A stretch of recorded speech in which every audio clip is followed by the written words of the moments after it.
Hello everyone. आज हम discuss करने वाले हैं सीयूईटी में आने वाले अकाउंटेंसी के पेपर का सिलेबस। तो अगर हम अकाउंटेंसी के सिलेबस की बात करें तो कुछ खास डिफरेंस नहीं है, वही सारे चैप्टर्स हैं जो आपने अभी अभी क्लास 12 के एग्जाम के लिए प्रिपेयर करे थे।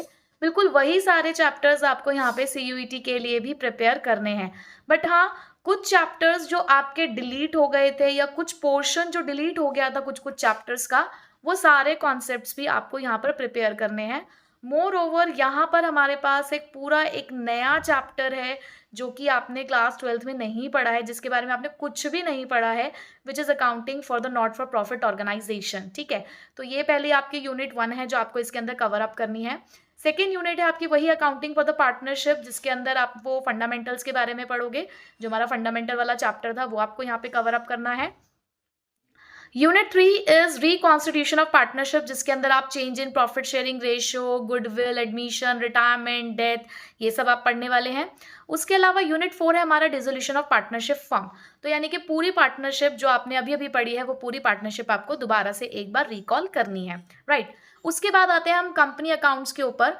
हमारे पास जो सेकंड इसके अंदर हमें पार्ट प्रिपेयर करना है वो है company accounts and financial statement analysis, यानी कि वही हमारा जो वॉल्यूम 2 और वॉल्यूम 3 का जो हम कवर अप करते हैं सिलेबस, वही हमें यहाँ पर कवर अप करना है। सो यूनिट 5 के अंदर accounting for the share and the debenture capital. अब यहाँ पे देखने वाली बात एक ये है कि आपने कंपनी अकाउंट्स में सिर्फ पढ़ा है issue of share capital and issue of debenture, but यहाँ पे इसके साथ साथ आपको पढ़ना होगा रिडेम्पशन ऑफ डिबेंचर के बारे में भी। ठीक है, तो ये भी आपके लिए यहाँ पर एक नया कॉन्सेप्ट एड ऑन हुआ है। सो यूनिट 6 के अंदर हम कवर अप करने वाले हैं एनालिसिस ऑफ फाइनेंशियल स्टेटमेंट्स, जिसके अंदर हम फाइनेंशियल स्टेटमेंट्स के बारे में पढ़ेंगे, उनके एनालिसिस के कौन कौन से टूल्स होते हैं, like common size, comparative, ratio analysis, वो सारी चीज़ें हम लोगों को यहाँ पे दोबारा पढ़नी है। और यूनिट 7 है हमारी the statement of changes in the financial position, जिसके लिए हमें पढ़ना होगा कैश फ्लो स्टेटमेंट को। ठीक है, तो यहाँ तक तो आपका सिलेबस वही 12th क्लास वाला ही है जो आपने जस्ट अभी पढ़ा है। दो न्यू कॉन्सेप्ट्स आपको यहाँ पे बस देखने को मिले, एक तो accounting for the not for profit organisation और रिडेम्पशन ऑफ डिवेंचर्स, यानी कि इन पे आपको ज़्यादा मेहनत करनी पड़ेगी। पर बट इसके अलावा एक और चीज़ है इसके अंदर नई, वो है कंप्यूटराइज अकाउंटिंग।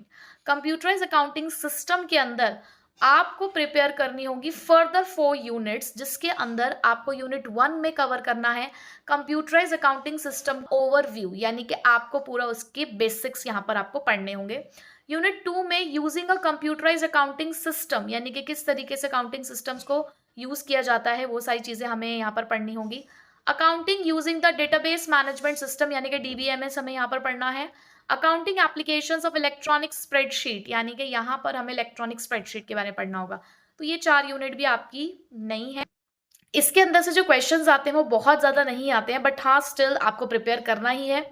आपका जो फॉर्मेट है अकाउंटेंसी के पेपर का वो यही कि आपको यहाँ पे 50 क्वेश्चंस होंगे, 40 आपको अटेम्प्ट करने हैं, नेगेटिव मार्किंग भी है।